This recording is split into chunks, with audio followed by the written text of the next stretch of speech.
A partir de agora, Estúdio Livre. Estúdio Livre. Muito bem, começando mais um podcast Estúdio Livre. Muito obrigado por sua audiência. Você que acompanha o nosso podcast aí na sua plataforma preferida, no seu aplicativo preferido. Sempre lembrando que o nosso podcast Estúdio Livre está disponível aí em diversas plataformas de podcast, ou seja, aquele aplicativo da sua preferência. Por exemplo, se você utiliza aí o Spotify para ouvir música, você pode ouvir também através do seu Spotify. É só fazer aquela busca rapidinho lá no campo de busca pelo Estúdio Livre, você vai encontrar, vai ter toda a sequência dos episódios que já foram publicados. Você pode ouvir na sequência, escolher aquele que você preferir, ou se você tem um Deezer, a mesma coisa. Se você utiliza o Google Podcast, ele não vem instalado no seu celular Android, você pode baixar e você pode se inscrever e receber as notificações da mesma forma que acontece com o Spotify, com o Deezer ou com outro aplicativo. Eu tô citando os principais porque fica mais fácil para as pessoas que utilizam com mais frequência esses aplicativos. Mas se você tem, por exemplo, um iPhone, o iPhone já vem com o Podcasts instalado, a mesma coisa. Você entra lá no aplicativo, procura o podcast e em seguida você assina e começa a receber as notificações. Mas se você não gosta de nada disso, prefere o YouTube, lá no meu canal no YouTube você também pode encontrar uma playlist com o podcast Estúdio Livre, tá bom? Que é um podcast, como o próprio nome já diz, é livre, porque aqui eu tento fazer essa conexão entre a comunicação, a minha profissão enquanto psicólogo e, lógico, outras profissões, outras ciências, mas de uma forma muito descontraída, levando para você informação, curiosidades que fazem sentido na sua vida ou que não fazem sentido, que podem fazer, enfim. Estúdio Livre. E hoje o nosso papo é sobre nutrição, mais especificamente nutrição infantil. Lógico, as crianças merecem uma atenção bem especial, não somente a nutrição de adultos. E para falar um pouco sobre essa linha da nutrição, eu convidei a minha colega lá na Psicoclin, a nutricionista especialista em nutrição infantil, que é a Liana Merched, que vai falar um pouquinho sobre esse ramo que é bem interessante. Eu acompanho também ela lá no Instagram, nas redes sociais, e fiquei bastante curioso, né? Porque tem muita informação, inclusive lá no Instagram dela tem muita informação relevante para você que tem dúvidas em como inserir aí a alimentação na vida do seu bebê, da sua criança, enfim, ela vai explicar para a gente como é que funciona isso. Liana, seja muito bem-vinda ao nosso podcast Estúdio Livre, prazer em recebê-la, muito obrigado. Prazer é todo meu, Arif. Maravilha.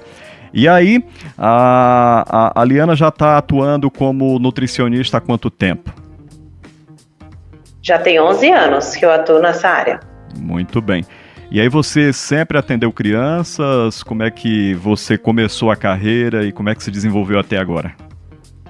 Então, Arif, eu comecei em 2009, né, quando eu formei, atendendo todo tipo de público. Então, eu atendia desde os bebês até idosos.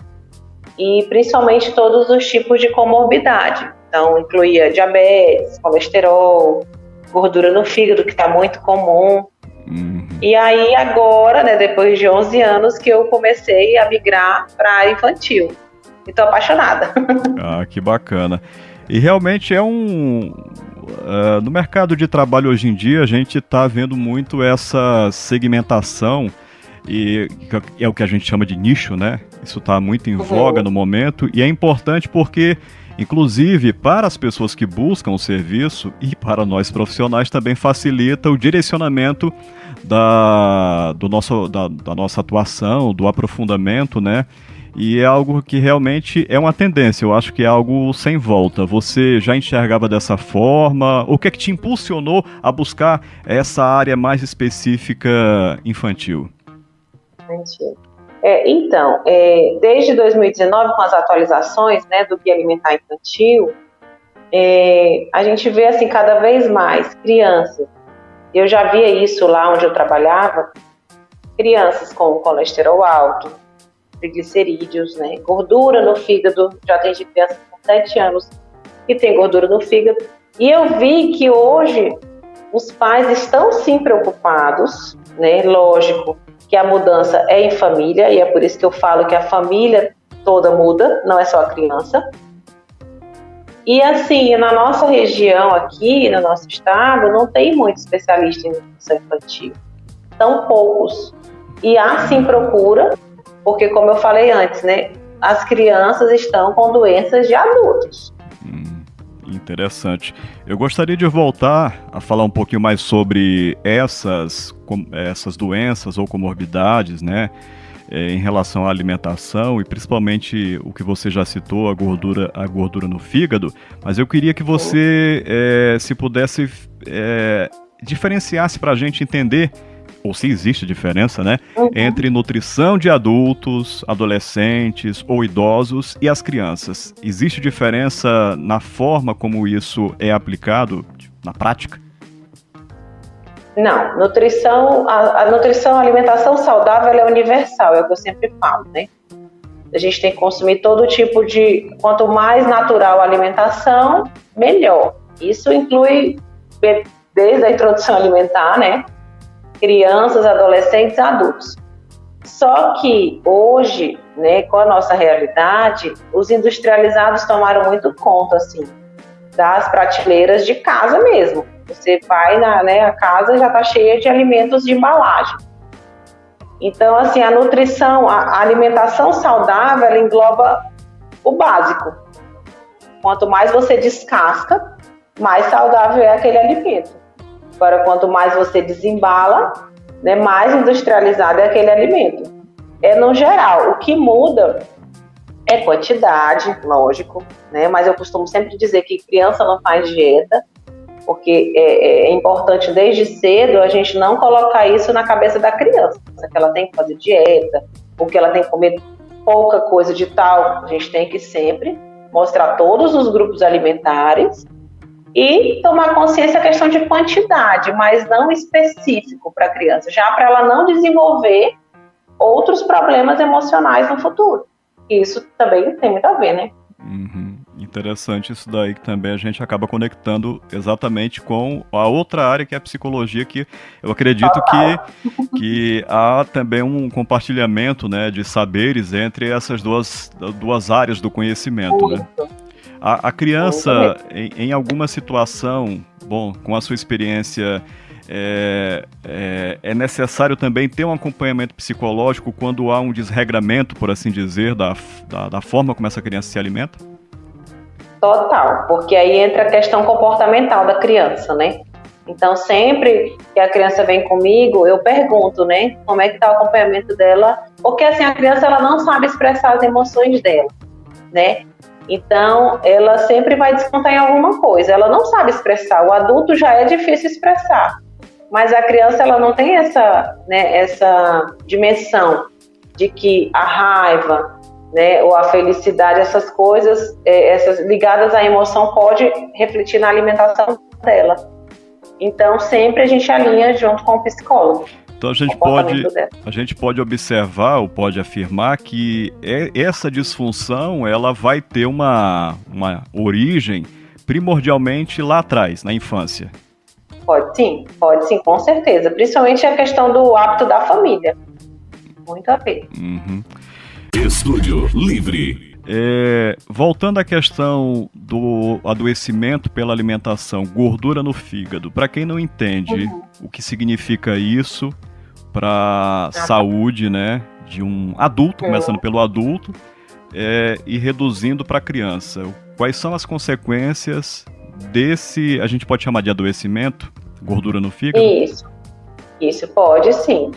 Todos nós temos gordura no fígado, né? Só que o excesso de carboidrato, o que são os carboidratos? As massas, pão, macarrão, arroz, bolacha, biscoito, cuscuz, tapioca, tudo é carboidrato. E hoje o brasileiro, ele tem essa tendência de comer mais carboidrato. Ah, mas é proibido? Não. O problema é a quantidade. Então hoje existe 3 graus de gordura no fígado, né? Gordura grau 1, grau 2 e grau 3. E em seguida é a cirrose, que é o último estágio, que é já a cirrose. Então hoje, um adulto com gordura no fígado, ele precisa diminuir essa questão das massas. A mesma coisa a criança. Então, a criança que só come biscoito, pacotinho, aquele salgadinho de pacote, come muito pão. Tem criança que come de manhã, de tarde, de noite pão. Todas essas massas em excesso vai aumentar essa gordura no fígado. E aí, quando faz uma ultrassom, detecta. Né? E aí a criança fica com mal-estar. Mesmo os sintomas do adulto, a criança vai ficar. Na criança, esses sintomas, por exemplo, seriam mais acentuados ou realmente seriam muito equivalentes? Como é que a gente teria alguma diferença observável? Às vezes a criança fica enjoada, né? Às vezes com dor nesse local do fígado. Mas assim, lembrando que como é criança tem que estar sempre disposta, né? Saudável. Quando você vê que uma criança está reclamando, é bom investigar. Uhum. E mesmo que um adulto, uma criança fisicamente, aparentemente, seja magrinho, ou seja, você olha para ela, tá teoricamente com peso controlado, mas mesmo assim, ela tem uma alimentação não muito regular, ela pode também desenvolver essa gordura no fígado? Pode sim, por causa do excesso de massa. Né? Assim como o colesterol, excesso de gorduras, assim como o triglicerídeos, também é excesso de massa. E aí, quando a pessoa não faz nenhum exercício, né, principalmente as crianças que estão um pouco sedentárias em casa, ocorre isso. O aumento não consegue queimar, né, essa energia, que o carboidrato ele fornece energia para a gente, para o nosso corpo. E aí vai ter essa causa da gordura no fígado, quanto a triglicerídeos também alto, colesterol, aí sempre é um conjunto, eles sempre andam meio que juntos, né, nos exames. Aquela história, Eliana, do metabolismo, no caso, acelerado, né, que em tese os homens teriam um metabolismo mais acelerado, portanto muitos homens comem demais e não engordam, né? Já tem outros que comem de menos e já engordam. E, em geral, em tese também, as mulheres, por ter um metabolismo menos acelerado, vamos usar esse termo assim de leigo, sofreriam, em consequência, com o aumento de peso. Isso é real ou é uma ideia que surgiu assim do nada e que foi propagada? Na verdade é porque depende do biotipo da pessoa, né? Mas a mulher, como ela tem a tendência de ter mais gordura natural, né? A mulher que vai gerar o filho, vai, né? Aqueles 9 meses da gestação, tudo isso nós temos mais gordura, de fato, do que o homem. Mas existem homens também que já tem um biotipo de que não pode realmente nem olhar para a comida que está engordando. Né? Então, assim, vai muito de pessoa para pessoa, estilo de vida. Eu acho que, por isso que eu gostei tanto dessa área da infância, e você vê como é importante você estar incentivando desde cedo. Né? Hoje, um adulto sedentário, com certeza ele foi uma criança sedentária. Né? Hoje, um adulto esportivo, que eu já atendi muito casos assim, de pessoas bem ativas nessa questão do esporte, ela conta o histórico, ela falou, desde cedo fazia exercício, fazia isso, fazia aquilo, desde exercício. E hoje é um adulto que é ativo. Então, tudo isso influencia, né, na vida adulta. Por isso que hoje a criança, é importante esse incentivo para a criança, né? Uhum. Outra coisa, fisiologicamente falando, a criança tem uma tendência instintiva, vamos usar esse termo, de buscar sempre alimentos mais calóricos, como o próprio carboidrato, o doce, ou de fato seria uma modelação comportamental que pode ser inserida desde a infância? Existe essa relação? Né? Inclusive ontem até publiquei, né, o Hiperpalatáveis, porque essa questão da introdução alimentar, né, dos 1000 dias que a gente fala. Então, o que são os 1000 dias? É desde a concepção, gestação, até os 2 anos de vida da criança, que forma aí 1000 dias. Eles são fundamental para o resto da vida de uma pessoa, né? Então, se, por exemplo, a criança pequena, 1 ano, a mãe já começa a inserir esses alimentos hiperpalatáveis que a gente fala, muita gordura, muito açúcar, ele vai ter esse paladar voltado para esses alimentos. Então, quando você vai oferecer um alimento saudável, ele vai recusar, e aí começa um pouco a seletividade, né? E isso determina o resto da vida, porque se uma criança desde cedo já começa as coisas, com o passar dos anos, é o que eu sempre falo, se você pode evitar, você vai evitar. Por quê? Porque quando ele estiver mais velho, ele vai ver o que ele quer comer. Mas se você puder evitar, melhor. Uhum. Voltando um pouco sobre os alimentos industrializados. Por exemplo, nós temos lá, sabemos, todo mundo já conhece, né, sabe a diferença entre um alimento natural, um industrializado, mesmo que a gente saiba também que, por exemplo, um pacote de arroz, né, 1 quilo de arroz, ele também passou por um processo de industrialização, mas ele é um produto natural. Mas ele é minimamente processado, que é só porque ele foi embalado, né? Sim. Mas aí a minha curiosidade agora é para saber a respeito do, por exemplo, um leite que é oferecido para uma criança que em tese está ali com todos os nutrientes, vitaminas e sais minerais, que seria uma espécie de substituto para o leite materno para aquelas mães que porventura não conseguiram produzir uma quantidade adequada de leite para nutrir a criança naqueles primeiros dias, né? Nas primeiras semanas e meses. A gente pode classificar aquele leite mais famoso, que é caríssimo, também de algo industrializado, mas mesmo sendo industrializado, ele consegue compensar minimamente a necessidade de uma criança, de um bebê? Então, ele, na verdade, ele é o que mais se assemelha, né? Nunca, nenhum alimento vai substituir o leite materno. Mas essas fórmulas, elas são feitas de uma forma para se assemelhar, né? Não é substituir, porque se a mãe não tem como amamentar, aquela fórmula vai suprir. Então, ela realmente é uma fórmula estudada.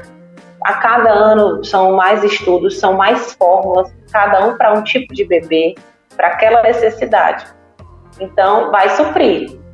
É o que temos, né? Porque se a mãe não amamenta, vai ser a fórmula que vai substituir o leite materno, como acontece, né, muitas vezes. Estúdio Livre.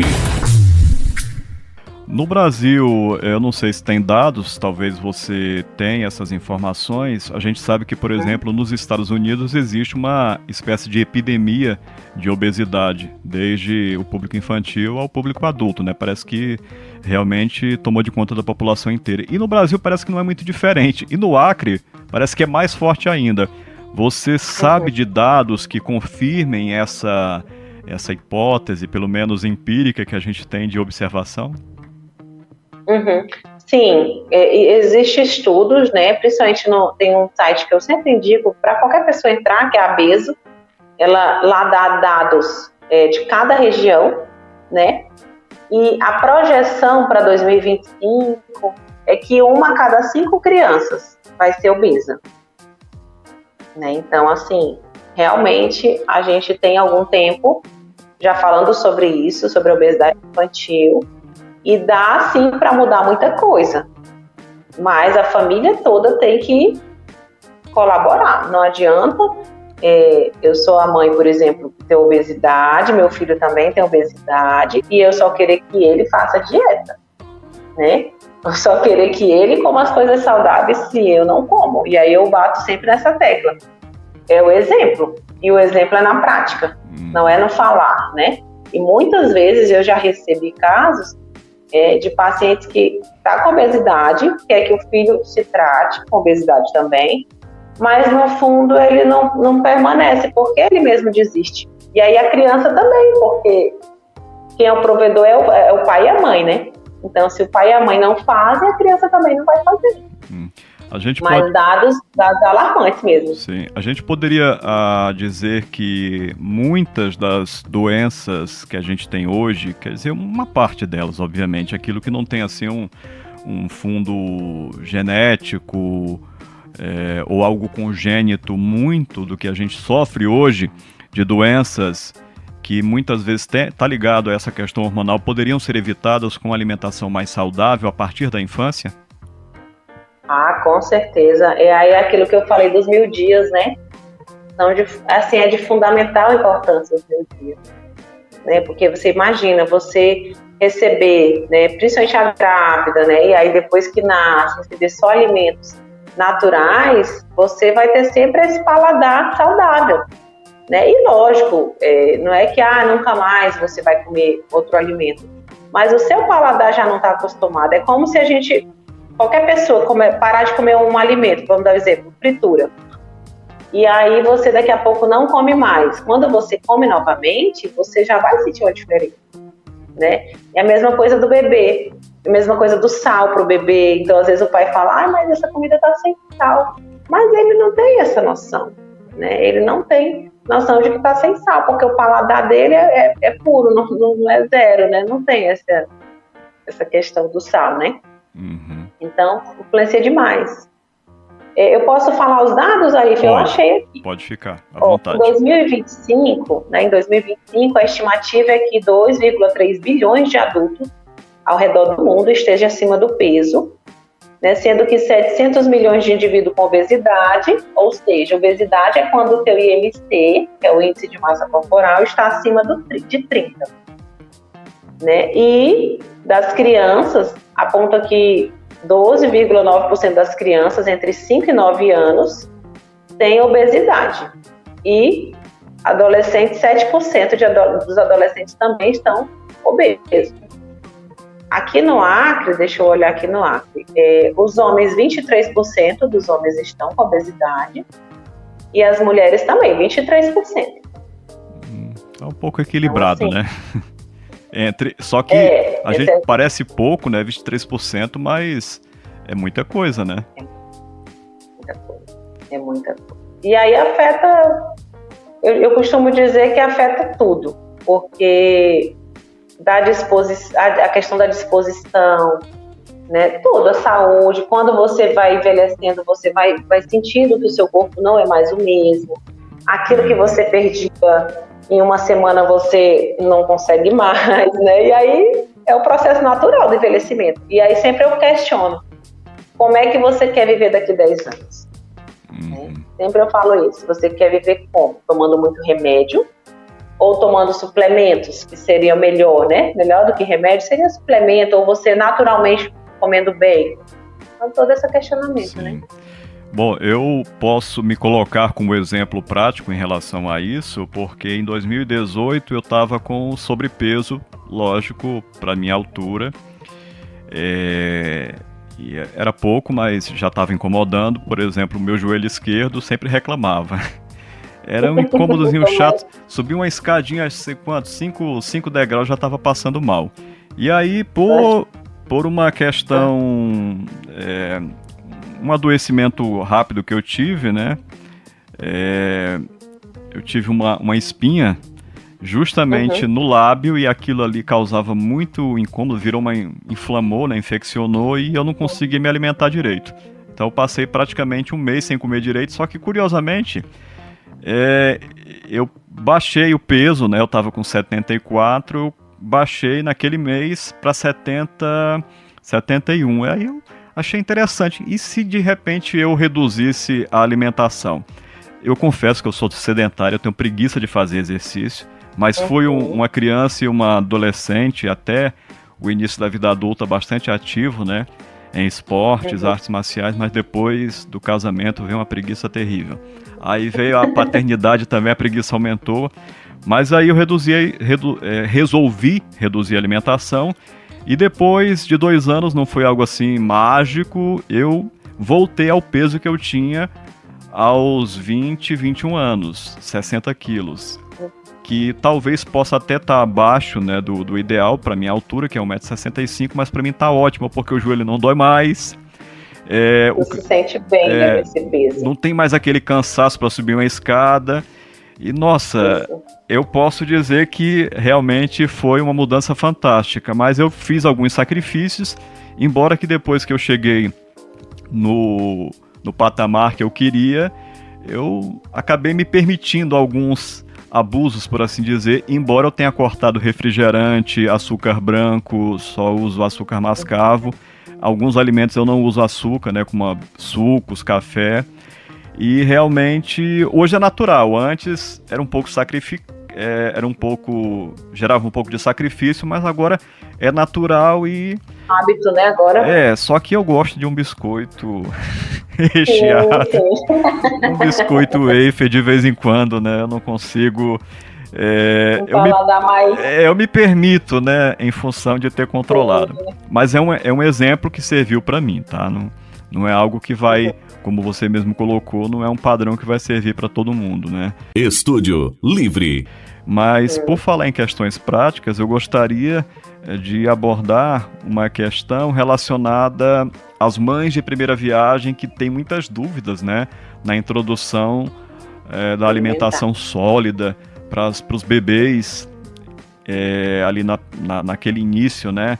A partir de que momento o bebê começa a poder receber a alimentação sólida e que tipo de alimento sólido seria esse que esse bebê pode receber, Liana? A partir de, na verdade, esses 6 meses, que é o indicado, né? Antigamente a gente ainda indicava 4, 5 meses. Mas depois de alguns estudos, mostrou-se que o bebê está pronto mesmo, até os órgãos internos dele, a partir dos 6 meses. Né? E aí a mãe se pergunta, o que eu vou oferecer para o bebê? Primeiro a gente tem que avaliar os sinais de prontidão, que é o quê? Ele ficar já mais sentadinho, né? A linguinha já não está todo o tempo só para fora, né? Já vai estar mais recluso um pouco. Ele tem interesse pelo alimento, porque o bebê com 6 meses ele já tem interesse, né, de pegar o alimento quando o adulto está comendo. Mas o alimento básico começa com uma fruta. Né? Então não tem mistério na introdução alimentar. É uma fruta, começa com uma fruta, depois já começa com um legumezinho no almoço. E hoje a introdução alimentar não é mais papinha, né? Ela é o alimento mesmo natural, amassado grosseiramente, e o bebê, ou ele mesmo inteiro, né? Um pedaço, para o bebê pegar e ter esse contato com o alimento desde pequeno. Então não tem muito segredo, não. E ali, uma coisa curiosa que eu gostaria de comentar é justamente dessa evolução também no desenvolvimento humano e das crianças, porque a impressão que se tem, eu acho que os estudos na área de desenvolvimento humano, neurociência, esse neurodesenvolvimento, enfim, tudo isso aí que envolve o desenvolvimento infantil, eu acho que esses estudos, obviamente, os pesquisadores devem estar atualizando, porque eu acho que precisa atualizar, porque a impressão que se tem é que as crianças estão muito mais avançadas do que antes, né? Aquela velha história que a gente ouvia, né? A criança era que nem o gatinho que nascia com o olho fechado. Hoje a criança já nasce com o olho arregalado e parece que já está... postando nas redes sociais. Ela olha para você, parece que está entendendo o que você está falando. A criança com uma semana está sorrindo. Como é que pode uma criança... Então, parece que as coisas estão um pouco diferentes, né? Na nutrição, será que também esses estudos estão evoluindo ou precisam evoluir também para melhorar também, inclusive? Cada dia uma coisa, né? Cada dia uma coisa, né? Assim, nova, né? Mas os estudos não param, né? Em relação à nutrição. O que podia, na minha época que eu formei, hoje é um absurdo, né? Então, assim, realmente é incrível quando a gente vai pensar assim, meu Deus, eu prescrevia tal coisa e hoje já não é interessante. As coisas vão evoluindo, mas é o que eu sempre falo, o básico nunca muda, nunca sai de moda. É o básico, a alimentação básica mesmo, compondo todos os tipos dos grupos alimentares. Eu não tenho que deixar de comer carboidrato, eu preciso comer carboidrato, eu preciso comer proteína, que seriam as carnes, né? Ou proteína vegetal, feijão. É o básico, é o arroz, o feijão, um vegetal sempre verde escuro. um outro colorido, lógico que nem sempre, hoje até eu recebi uma pergunta como essa, tem que dar os 5 grupos todo dia para a criança? Nem a gente come às vezes os 5 grupos, né? Mas é fazer um rodízio mesmo, né? Hoje eu como macarrão, amanhã eu como a batata, depois de amanhã a mandioca, e aí eu vou variando, né? Pra gente ter esse leque, né? Até nós mesmos adultos, né? Sim. Outra coisa, a gente sabe que existe também uma tendência atual que é o veganismo, vegetarianismo, enfim. Como é que isso funcionaria para uma família, né, que está tendo um bebê, né, acabou de receber um bebê, mas que tem esse hábito de ter uma alimentação mais vegana, que não tem a introdução de proteína animal, eu acho que não tem. Como é que isso funcionaria para uma criança? Ou seja, especificamente a criança, o bebê, quando ele puder comer, ele precisa, por exemplo, da proteína animal, ou haveria uma outra proteína que ele poderia consumir em substituição à proteína animal? Ou seja, o frango, peixe, carne de boi. Isso. Existe hoje já a introdução alimentar do bebê vegetariano, né? Então, assim, vai substituir, lógico que pode colocar a proteína vegetal, mas existe pais que não querem mesmo que ele consuma. É a opção mesmo da família, né? Então, a gente permanece com os carboidratos, né? Todo tipo, legumes e verduras também, as leguminosas entram, né? Mas na hora da carne vermelha a gente não coloca, tira. Poderia a criança, de repente, eu estou falando por estou colocando aqui uma posição de leigo, né? Mas por algo que eu ouvi falar no passado, de uma informação médica que dizia que a criança, nessa primeira infância, necessita, não exclusivamente, mas que necessita da proteína animal em função de alguns componentes contidos nela que são importantes para o desenvolvimento. Hoje em dia, será que essa concepção ela permanece ou dá realmente para substituir? Não, dá para substituir, mas é aquilo que eu te falei. O pediatra ele tem que avaliar, né, esse bebê, por exemplo, começar com a introdução alimentar. Ele tem que avaliar, a família vai conversar, porque realmente a maioria já suplementa com ferro, né, alguns bebês, e aí o pediatra vai ver a necessidade daquele bebê vegetariano, que aquela introdução vai ter outros alimentos, principalmente a proteína vegetal, mas não vai ter a proteína animal, e ele vai ver o que vai faltar. Na alimentação vai continuar com todos os grupos alimentares, exceto a proteína animal, mas todos os outros a gente vai incluir. Então, um hambúrguer de grão de bico, de lentilha, né, todos os tipos de leguminosas, todos os tipos de vegetais escuros, tudo isso vai permanecer. Estúdio Livre. Os suplementos vitamínicos que são comuns na vida adulta, porque se diz que o adulto não consegue ingerir todos os nutrientes necessários na alimentação comum, para a criança seria útil ou seria prejudicial, ou a própria alimentação equilibrada já forneceria esses nutrientes necessários? Hoje, assim, existe suplementação para criança, né? É importante muitas vezes, principalmente quando a criança tem ou vitamina D baixa, ou falta zinco, ou falta vitamina C, né? Então, quando as crianças, por exemplo, vão para a aula, né, que a gente vê muitos desses casos, adoeceu, porque está em contato com outras crianças. Na pandemia, quase nenhuma criança adoeceu, né? Aí, sim, dependendo da necessidade, a gente pode sim suplementar, mas a gente sempre fala que a alimentação, ela é a base.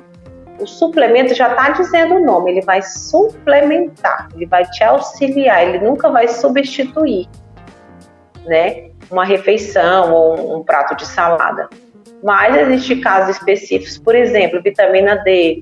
Às vezes a criança brinca muito no sol, toma muito banho de piscina, mas mesmo assim a vitamina D baixa. Então, é necessário suplementar essa vitamina D. né?